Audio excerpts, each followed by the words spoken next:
Bharat Ratna doctor Babasaheb Ambedkar यांच्या 135व्या जयंती दिनाचे औचित्य साधून आज पार्क चौक येथील डॉक्टर बाबासाहेब आंबेडकर यांच्या पूर्णाकृती पुतळ्यास पालकमंत्री जयकुमार गोरे यांच्या हस्ते पुष्पहार अर्पण करून अभिवादन करण्यात आले। यावेळी आमदार सचिन कल्याण शेट्टी, आमदार देवेंद्र कोठे, भाजपच्या शहराध्यक्ष रोहिणी तडवळकर, जिल्हाध्यक्ष श्रीकांत देशमुख, माजी नगरसेवक चंदन शिवे यांच्यासह पदाधिकारी, कार्यकर्ते व नागरिक मोठ्या संख्येने उपस्थित होते। पुतळ्यास अभिवादन केल्यानंतर माध्यमांशी बोलताना पालकमंत्री जयकुमार गोरे म्हणाले की डॉक्टर बाबासाहेब आंबेडकर यांनी दिलेले संविधान हे देशाच्या लोकशाहीचा पाया असून त्यांच्या विचारांचे अनुसरण करणे हीच खरी त्यांना अभिवादनाची भावना आहे। सामाजिक समता, बंधुता आणि न्याय या मूल्यांवर आधारित समाज निर्माण करण्यासाठी सर्वांनी एकत्रितपणे प्रयत्न करणे आवश्यक आहे। ज्या डॉक्टर बाबासाहेब आंबेडकरांनी देशाची घटना लिहिली, त्या देशातली लोकशाही जिवंत ठेवण्याचं काम डॉक्टर बाबासाहेब आंबेडकरांनी केलं। त्या डॉक्टर बाबासाहेब आंबेडकरांच्या जयंतीच्या निमित्तानं आज सोलापूर शहरामध्ये येऊन बाबासाहेबांचं दर्शन घेण्याचा योग आला।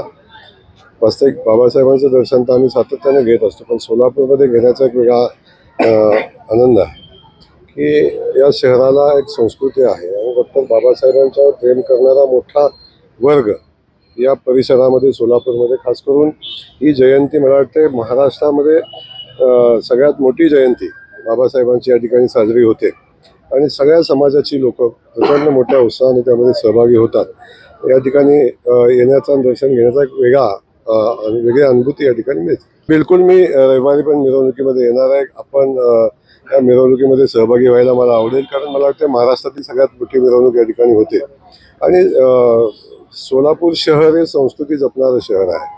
डॉक्टर बाबासाहेब आंबेडकरांचं तर करतात मिरवणूक या ठिकाणी, पण सगळ्या समाजाचे, सगळ्या महापुरुषांच्या जयंती साजरी होते तेव्हा खूप चांगल्या मिरवणुका या ठिकाणी होतात आणि त्या ठिकाणी सोलापूरच्या संस्कृतीचं दर्शन या निमित्तानं होत असतं। तर मला माहिती नाही त्यांना कशाची भीती वाटते, सातत्यानं वाटत राहते, हे त्यांना माझ्यापेक्षा अधिकच माहिती असेल। तो बंधू अशोक खरात याच्या संदर्भातली सगळी माहिती ही कुणी तक्रार केली नव्हती। पोलिसांनी याची चौकशी केलेली आहे, पोलिसांनी FIR दाखल केलेला आहे आणि पोलिसांनी ह्या सगळ्या माहिती जमवलेल्या आहे।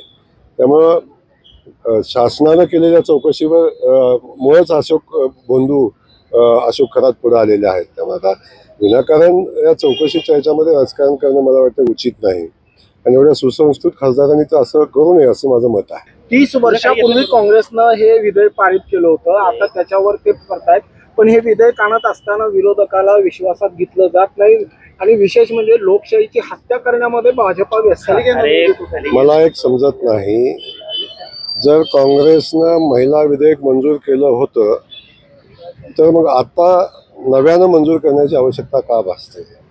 ना मंजूर झालं ना त्याची अंमलबजावणी झाली। किमान महिला खासदार म्हणून तर मोदीजींचा आभार व्यक्त केले पाहिजेत त्यांनी की मोदीजींनी महिलांना न्याय देण्याची भूमिका घेतली। आपण बघतो सगळ्या बाकीच्या स्थानिक स्वराज्य संस्थांच्या निवडणुकांमध्ये महिलांना 50% आरक्षण आहे, तर लोकसभेमध्ये आणि विधानसभेमध्ये महिलांचं प्रतिनिधित्व तेवढ्या ताकदीचं असलं पाहिजे। महिलांना न्याय देण्याचं, त्यांचा सन्मान करण्याचं काम आदरणीय मोदीजींनी केलं, तेव्हा बाकींच्याचं सगळ्याचं बाजूला ठेवा, परंतु किमान महिला खासदारांनी त्याचं मनापासून स्वागत केलं पाहिजे, त्याचं राजकारण नाही केलं पाहिजे। आणि लोकशाही आहे म्हणूनच महिलांना आरक्षण देण्याचा जो विधेयक येतंय ते लोकशाही म्हणून येते ना। आणि आता जर आपण एवढं परखड मत आज देशाच्या पंतप्रधानांना आपण एवढ्या खालच्या दर्जावर बोलू शकता, एवढ्या खालच्या दर्जाचं टीकात्मक वक्तव्य करता, तेव्हा लोकशाही नसती तर कसं केलं असतं? या सगळ्या गोष्टी आपण समजून घेतल्या पाहिजेत। लोकशाही खऱ्या अर्थानं जीवन ठेवण्याचं काम मोदीजींच्या सरकारने केलेलं आहे, आपण सातत्यानं पाहतो। परंतु आम्ही सत्तेत असलो की लोकशाही, आम्ही सत्तेत उतरलो की लोकशाहीचं काय होते म्हणतात, हे म्हणजेच लोकशाही, अशा पद्धतीचा जो आविर्भाव आणायचा आहे। मग आजपर्यंत या सगळ्या गोष्टी आपण केल्या असत्या, महिला विधेयक आणलं असतं, या देशाची प्रगती आपल्या कालखंडात झाली असती तर ही वेळ आपल्याला आली नसती। नाही, नक्की ही खूप गंभीर घटना आहे, याच्यावर पोलीस सातत्याने कारवाई करतात। खास करून मुख्यमंत्री महोदयांनी सक्त सूचना दिलेल्या आहेत, आदेशही दिलेले आहेत। याच्या संदर्भात जर कुणी पाठीशी घातलं तर त्या पोलिसांच्यावर कारवाई करण्याच्या सूचना दिलेल्या आहेत। त्यामुळं ड्रग्ज हा आपल्या देशाला लागलेली कीड आहे समाजाला लागलेली कीड आहे, खास करून युवा पिढीचं ला लागलेली जी कीड आहे ही संपली पाहिजे. आणि त्या दृष्टीनं जी पार्टी झाली त्याच्यावर कडक कारवाई झाली पाहिजे. याच्या मागचे सूत्रधार शोधले पाहिजेत. खास करून ड्रगच्या विषयावर जे लोक याच्यामध्ये सहभागी आहेत त्या सगळ्यांच्यावर कारवाई झाली पाहिजे. नाही, आता आपण बघतो की आता शक्तीपीठ महामार्ग बदलला, म्हणजे दिशा बदलली. आता ही दिशा बदललेली जाहीरच होतं ना, कॅबिनेटमध्ये चर्चा होते, या ठिकाणी आपण बघतो की प्रसारमाध्यमाच्या माध्यमातून चर्चा होते.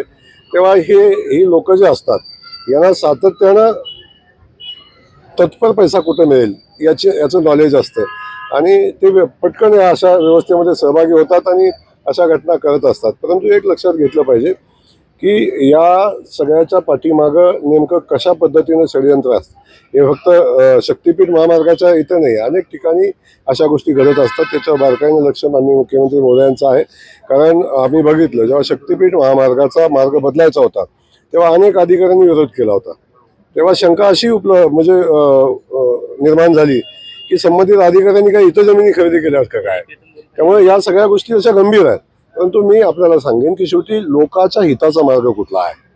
इथं आपण बघितलं गोवा नागपूर हायवे आहे आणि त्याला पॅरलल हायवे जात होता.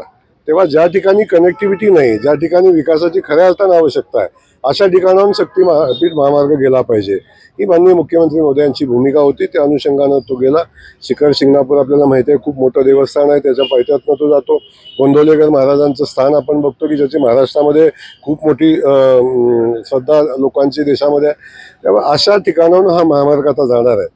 त्यामुळे बोंधू खरात काय करतो काय नाही करतो याचा सगळी पाळंमुळं आता निघालेली आहेत आणि त्यात असणाऱ्या सहभागी असणाऱ्या लोकांचे. लोकसभा आणि विधानसभा या सगळ्या निवडणुका पूर्ण झाल्यानंतर आता वेध लागले आहेत ते विधान परिषदेच्या. सोलापूर शहरामध्ये 200 ते 250च्या मताची संख्या शहराची आहे अक्कलकोट धरता. तर त्या पदाधिकाऱ्यांची किंवा भाजपाच्या वरिष्ठ नेत्याची मागणी असे की तो शहरातच असावा, डिलिमिटेशन नंतर तो आमच्यावर वजन नको. म्हणजे मला समजलं नाही काय. डिलिमिटेशन नंतर 2 मतदारसंघ होतील आणि तो जर का ग्रामीण भागातून आला तर शहरावर ते म्हणजे ओझच असणार आहे. त्यामुळे शहरातला एक प्रामाणिक जुना जाणकार एक आपल्यासारख्या बाबासाहेबांच्या अनुयायांनी असा प्रश्न विचारणं उचित नाही. लोकशाही डॉक्टर बाबासाहेब आंबेडकरांनी आपल्याला शिकवलेली आहे आणि त्या लोकशाहीचं अनुपालन करत असताना कोण कुठला हा महत्त्वाचा नाही, लोकप्रतिनिधी महत्त्वाचा आहे. त्याच्या पाठीमागं जनमत आहे आणि त्याच्या पाठीमागं लोकांनी ज्या व्यवस्थेतनं तो निवडून येणार आहे तो मतदार त्याच्या पाठीशी आहे का नाही हे खरं तर बाबासाहेबांना अपेक्षित आहे. आणि ती बाबासाहेबांच्या विचारानं ती निवडणूक होईल आणि बाबासाहेबांच्या विचारानंच तो लोकप्रतिनिधी ठरवला. डीपीडीसीचा निधी जर नाही मिळाल्यास 15 दिवसात आंदोलनाचा इशारा प्रणिती शिंदेनी दिलाय. नाही, मला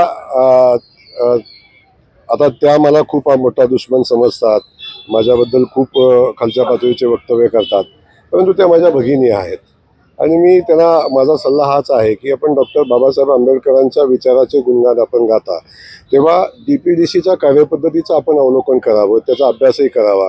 DPDCचा कुठलाही निधी हा कुठल्या सचिन कल्याण शेट्टीच्या नावे येत नाही, कुठल्या देवेंद्र कोटेच्या नावे येत नाही, ना कुठल्या प्रणितीताई शिंदेच्या नावे येत नाही. तो तर त्या विभागाच्या अनुषंगानं सामाजिक समतोल राखून, विभागीय समतोल राखून विकास करण्याचा त्यामध्ये सूचना असतात किंवा त्या पद्धतीने आपण करतो.